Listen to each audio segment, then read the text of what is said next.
following is a presentation of the Belly Up Sports Media Network. 1420 Sports Bar Podcast, Yankees Week in Review. Listen in throughout the baseball season as we will go over the week that was for the New York Yankees. We'll talk about what went right, what went wrong this week, this day in Yankees history, Yankees birthdays, and predictions of what the Bronx Bombers record will be at the end of the upcoming week. It's 1420 Yankees Week in Review, the Yankee Tavern North, brought to you by SeatGeek. So put on your pinstripes, grab a beer, and let's get it.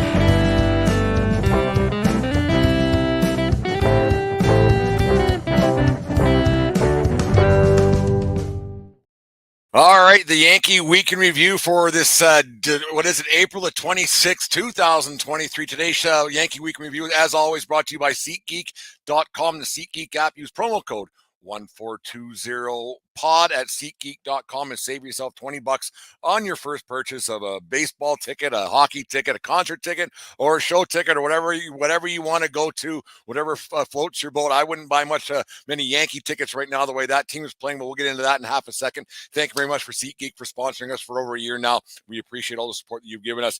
Anyways, the Yankees right now sit at 13-11. They are winning right now against the Minnesota Twins as we're recording this on Wednesday at 12:32 in the afternoon. They're up 11-3. Their bats have somehow come alive. And as I was doing my show notes today, it was all about bashing the Yankee bats. So maybe they heard what I was having to say about them from all the way up here, the Yankee Tavern North in Lethbridge, Alberta, cursing them under my breath, sometimes out of my breath, out loud to the masses and the voices in my head, talking about how bad the Yankees have been as of late. Their bats have went silent. They had a 5-5 homestand where they lost their first series of the season to the Toronto Blue Jays, losing 2 out of 3. They went 2-2 with the Minnesota Twins, who they usually handle quite handily over the years. Since 2001, they haven't lost a season series to the Minnesota Twins, but the 2 losses this week that they've had already to the Twins have resulted in the first series loss since, like I said, 2001, which is unprecedented considering how much you think the Yankees over the years,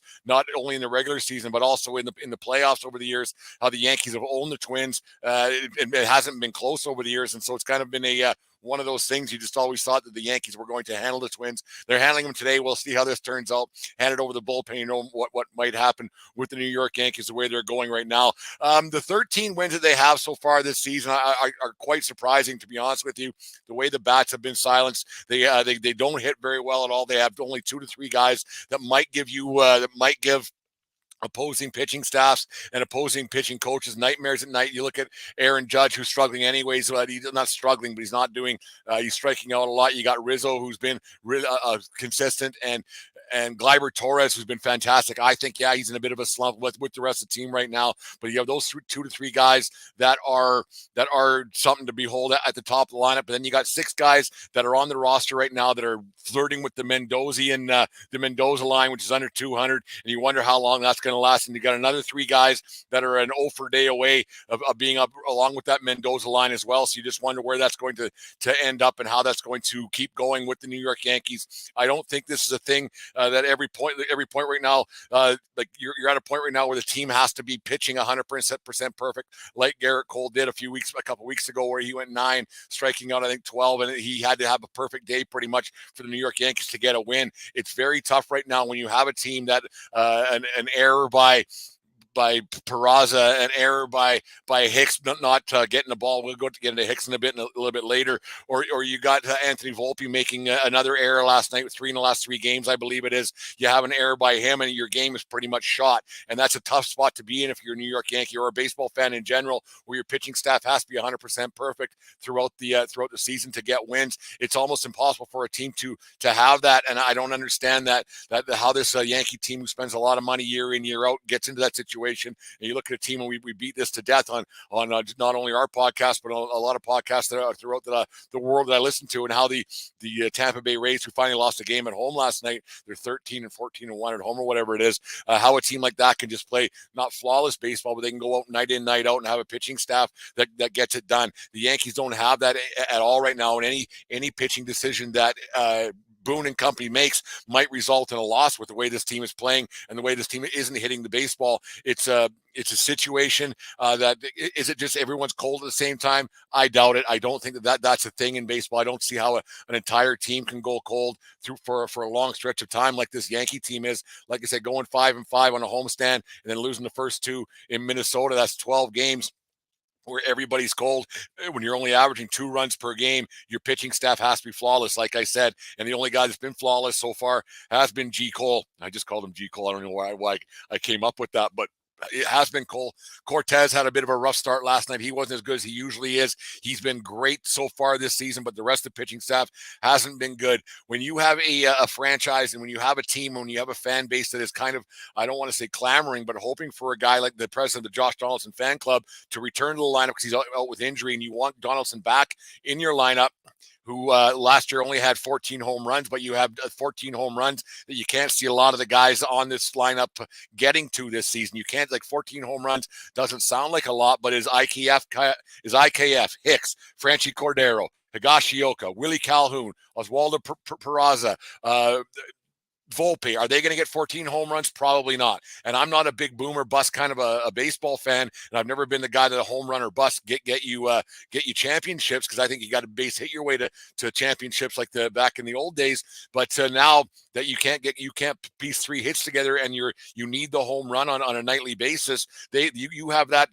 I just named that many guys who aren't going to get home runs. And it's a tough situation that the Yankees are in, that they probably aren't going to get those hits, and they're going to struggle, and they're going to have a problem because this lineup is very weak.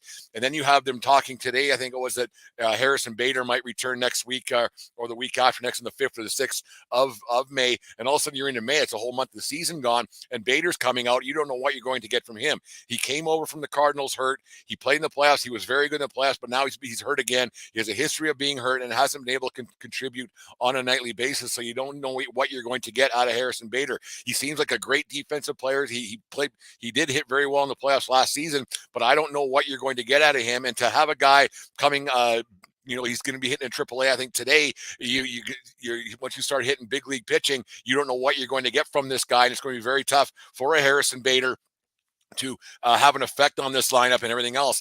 The one thing I don't understand is how you have a guy that's still in the lineup every once in a while with Hicks. I know that you have to showcase a guy to try to get rid of him, but I can't see anybody wanting to pick a guy up like Hicks because he's just been that bad. He's hitting $120. That's well below the old Mendoza line of 200, and he just seems disinterested. There was a fly ball last night that he just didn't look. It was going to be a tough play, but it didn't look like he was going to be interested to make that catch. If he was getting more playing time and had a hope in hell of making the everyday roster, the everyday lineup, he might have been running for that ball a little bit harder, but that ended up being a big turning point in the game. And like I said, if you can't score runs, and you're scoring 2 runs a game. Yes, they have 11 today, of course. They must have got the 14-20 seal or kick in the ass earlier on today. But it's one of those things where the New York Yankees just aren't getting the hits they got. And speaking of Hicks and speaking of IKF, I don't understand why they have them in the lineup.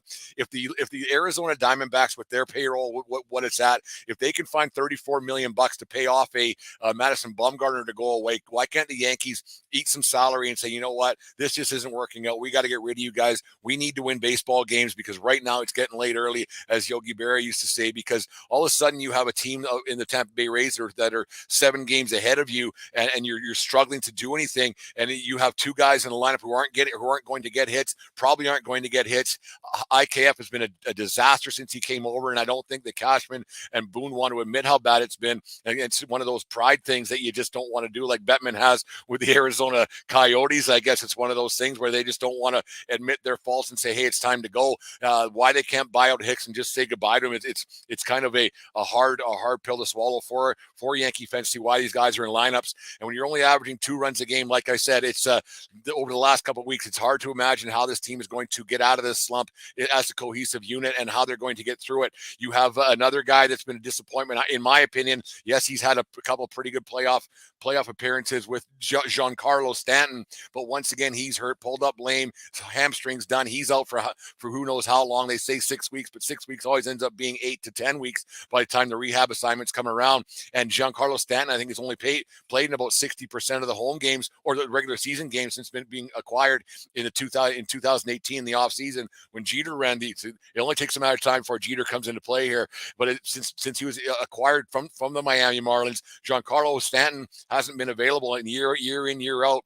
If you're not available, your best ability is availability, and he's been hurting the Yankees in the regular season for a long time. The contract's manageable. I get it. The money's there and everything else, but you have that guy not playing, that hurts. And you're depending on these guys who are hurt year in, year out. And that's a major problem that the Yankees have had for quite some time. I don't know what they're going to do with Stanton. I don't know what the plan is there because that pitching staff is hurting. Rodon is probably out for another month and a half from what I've read. You might get Severino back next week, but you have a guy that you're still toting out there with the Clark Schmidt, who's proven time in, time out that he cannot pitch in the bright lights of New York City. He's not a big league pitcher. I don't think he could pitch anywhere. I don't think he could pitch in Detroit, Tampa, Houston, Texas, wherever it may be. I don't think Clark Schmidt is a major league pitcher, so it's really going to be tough to see what they do with him in the very near future if they're going to maybe go to an opener role and the like. Because I don't see Schmidt.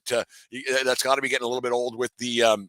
With the Yankee staff and with Boone and with everybody else saying we got to tote this guy out here. This roster, like I hate to Boone can only do what he can do. This is the guys that were given to him by Cashman and by his talking heads and by the nerds and by the front office and whoever puts these rosters together. I don't know what or if any knowledge or input that Boone has with this franchise and how they piece it together. But you got to think that this roster and the minor league system and everything else, it's been put together by Cashman. And this whole thing, I don't want to say it's a disaster because they're 25 games in. There's lots of baseball left this season, but they're sitting at 13-12, and it's going to be tough in that division. Baltimore's a lot better. The Boston Red Sox are better than people thought they were going to be, and the Jays are winning again today. So that American League East is a very good division. You look at Tampa Bay; they just got to go 500 for the rest of the season. They're in the playoffs already, right? Whereas if the Yankees go 500, they're probably going to miss the playoffs.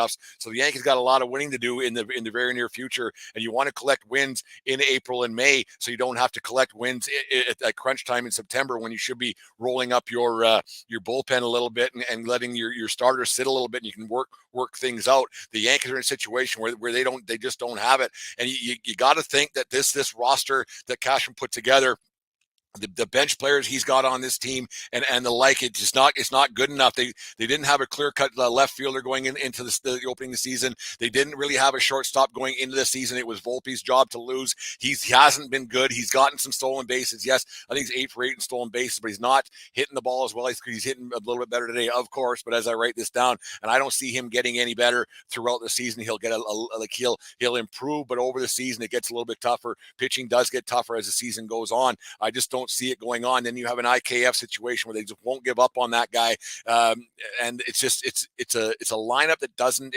impress me at all. I shouldn't know who a guy like Franchi Cordero is. I shouldn't know who a guy like Willie Calhoun is. They just aren't big league bats. They aren't at all, and it's hard to imagine what's going to happen. The Yankees have become prospect huggers. You look what happened with the Yankees. Clint Frazier was just released from his second minor league team. He's out of the big leagues now, and they could have got a lot of good players for Frazier when they got him for Gleyber Torres in the Gleyber Torres for the Aroldis Chapman deal back in 2016, I think it was, with the Chicago Cubs to send him over. And they were prospect hugging back then, and they were saying, you know what, we're going to hold on to these prospects and hope that they become something. And most time prospects don't. Prospects are just players, and that's all they end up being most of the time. You look in Double A right now, Jason Dominguez. He's the Martian, they call him in the Yankee organization. He's not having a very good run of it in the minor leagues right now, and they probably could get a pretty penny for him. They could go out and get some players for him. I know you can't have all-stars and you can't have superstars at every position that Yankee fans want, and I know, and I'm the biggest. I'm not a George Steinbrenner apologist by any means, and a lot of people go do what George did. Well, that's just not possible anymore. The way the finance of baseball work and the money's a lot different now. It's not go out and spend and make it work. You look at how Tampa Bay can find a way to do it, and then they don't spend. And the Yankees, they're in trouble right now, and I just don't see them getting out of it. Am I panicking a little bit? Yeah. Is it early to panic? It's never too early to panic, but I'm being pessimistic Yankee guy right now. I don't see much hope for this team moving forward, just with that lineup and the way they're hitting. DJ LeMahieu has been solid, and without him, you wonder where this team would be. Judge, he's got to quit striking out. Pinstripes are heavy, and then that wall that is a lot heavier all of a sudden. Is he squeezing a little bit? Yeah, he's been effective here and there, but 32 strikeouts. I think it's fifth in the big leagues right now. 4 strikeouts. You got to get on base. I don't care what the analytics say. You got to get on base no matter what. It doesn't matter how many home runs you hit. If they're all solo shots, you could lose 5-1, hit 162 home runs throughout the season. You need guys on base, and when you're striking out as often and as Judge does, that's a bad thing for baseball, and I don't think it's good for him. Yeah, DJ LeMahieu, I don't know. To me, he's been the most consistent guy. He looks healthy. He had the health scare with his foot late last season into the playoffs. I've always liked LeMahieu since he came over, but how long is that going to last? Because he's getting up there in age. He's not a young DJ anymore, and so you got to wonder how long that'll last. You got to wonder what the plans for him, because eventually they got to sit these guys out and give them some rest days. The way it all works out, not many guys play Cal Ripken-esque kind of careers anymore, or even seasons. Like everybody gets an off day here and there. So if all of a sudden you got to sit Judge and LeMahieu for a day, then what? Then who's in? Franchi Cordero again? It just doesn't make sense in this lineup. And this is on Cashman. It's been on him for a long time. You don't want to be that Yankee guy. Won world championship in 14 years. Yeah, they had that success back in the 2000 early or late 90s, early 2000s, and the like, with all those world championships and playoff appearances. And they make the playoffs year in, year out. But making the playoffs is just making the playoffs. And right now, I don't see this being a playoff team. Things could change by this time next week. Things could change by this time next month. But you just, I don't see any improvement going with this lineup. It's a weak lineup, 4 through 9 right now. And their bench guys aren't very good. Their pitching staff's not very good. They have an unproven bullpen, and they don't have a closer. And without a closer, you aren't doing nothing. Without a closer in any sport, with any team, is almost the most important position. You need a guy you can depend on night in, night out, because you start putting balls in people's hands you don't trust, then bad things are going to happen. Human beings find a way to screw things up, and the more times you put a baseball in a different human being's hands, the more chance you have of that person screwing things up. But anyways, I hope the Yankees, I hope I'm completely wrong. I hope I'm just overreacting a little bit on this Wednesday afternoon on the Yankee look back of the week, but I don't have much hope for this team right now. They're not a championship caliber team by any means right now. 13-12, they'll be 13 or they're 13-11 right now. They'll be 14-11 when the day's over. But I don't see things going very well for the Yankees in the very near future. Anyways, after they're done here, the Yankees. There's my rant for the day. It's one of those things that I bitch about the Yankees to whoever's out there listening, and whoever is listening and watching on YouTube Live and Facebook Live and everywhere else. Thank you very much for tuning in during your lunch hour, or just maybe you're at work and playing hooky from work a little bit, listening to my me whine about the Yankees a little bit. But right now, there'll be a 13-11 or 14-11 when this game is over. I suspect they're going to go 1-3 in Texas. That Texas team is really good. They can pitch. DeGrom had a good outing yesterday. They can pitch, and they have a very good team. They're in Texas. They're in first place in the American League West right now, because Houston's battling a little bit right now, which is kind of surprising. But I see the Yankees going 1-3, so they'll be 14-15 when they get out of Texas. And then they got a very good Cleveland team going into the Bronx next week. And I think these hitting struggles are going to continue with the New York Yankees throughout the next couple of weeks. I don't think this just goes away by any means, and they're not healthy. They're not good enough. And like I said, when you're clamoring for the president of the Josh Donaldson fan club to get back in lineup, Josh Donaldson ain't gonna solve your problems by any means at 38 years of age and 14 home runs he hit last year. But that's 14 more than most of the players that are playing on that franchise or on that roster are going to get right now. It's going to be tough to see. So by next Wednesday, I think the Yankees will be about a 15-17 team, a 16-16 team. It's tough to see, because the more wins that they don't get now, the further ahead the Tampa Bay Rays are going to get, because they're just stockpiling wins, and when you're chasing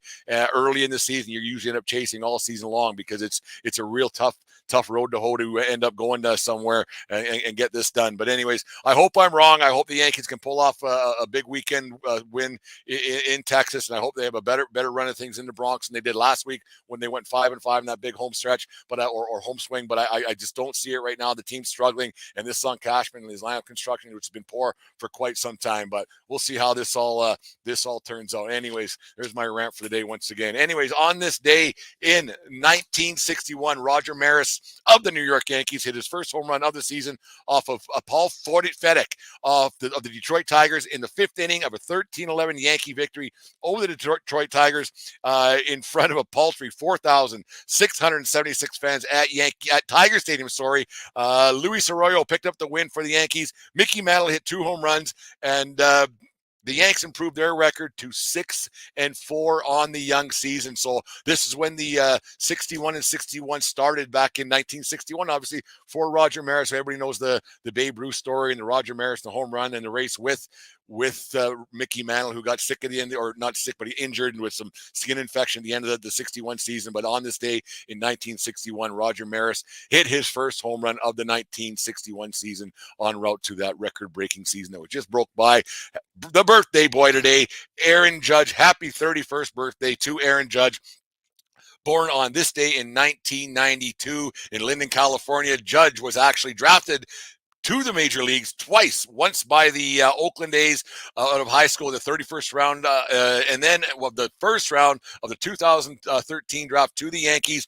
Judge set the single season record and American League home run record of 62 home runs last season. Well documented. Got the great big contract when it was all said and done to the Yankees. Pinstripes are heavy. He's striking out a lot, which I hope he's going to get that cured. But Judge he'll be okay. I'm assuming that contract might come back to haunt guys a little later on throughout the major league season. You never know how that might end up, but it's been a tough go so far for the Yankees. I hope they get better. I hope I'm just being the pessimistic Yankee apologist, whiner, or whatever you want to call it, but I find myself being a realistic Yankee fan, not a whiny Yankee fan, and I just hope that maybe once I'm wrong. I'm wrong more than once a week here at 14:20 in the morning and 14:20 at night. Anyways, heading down to got lots going on here at World Headquarters, so we don't know when shows are going to be up and out. Dave's unavailable some nights, so we're going to try to work at our schedule. Jasper's got baseball, and I got baseball at night too, so we got to work out some schedules, how we're going to get these shows out to you guys. Thank you very much to whoever's listening to our podcast, wherever you get your podcast. Make sure you listen to other shows as well. Don't just listen to the most recent ones, listen to some old ones, and catch up on some laughs that me and Dave have on a nightly basis when we do the show together. Make sure you download and subscribe to our podcast, wherever you get your podcast. Subscribe to our YouTube channel. That's going out really well. We're picking up new followers every day, so that's an encouraging thing. And be sure to use SeatGeek.com, the SeatGeek app. Use promo code 1420POD at SeatGeek.com today. And also Belly Up Sports. They got a lot of stuff going on there. Make sure to use Caldera Lab for your men's skincare products as well. Good sponsors that we got from our friends at Belly Up and Belly Up Media, who we're proud of members of. We were number 3 on their list of podcasts as the day started here. So we're climbing the ranks there. Lots to go. But if you get a chance to listen to our podcast, make sure you listen to a bunch of the other podcasts on the Belly Up Media and the Belly Up Network of shows. Anyways, thank you very much for listening to the show today. We'll get another one out later on, probably tomorrow morning, 14:20 in the morning, but it's going on really well here. So make sure you guys listen, talk to people about the show, because that's how it gets the word out there even more. Follow us on Twitter, follow us on Instagram, follow us on Facebook, and remember, it doesn't matter where you are, it's who you're with. Have a good day, folks, and we'll talk to you again tomorrow. Take me out to the ball game. Take me out with the crowd. Bunny some peanuts and Cracker Jack. I don't care if I never get back. Oh, it's root for the home team. They don't win, it's a shame. Now it's 1, 2, 3 strikes. You're out at the old ball game.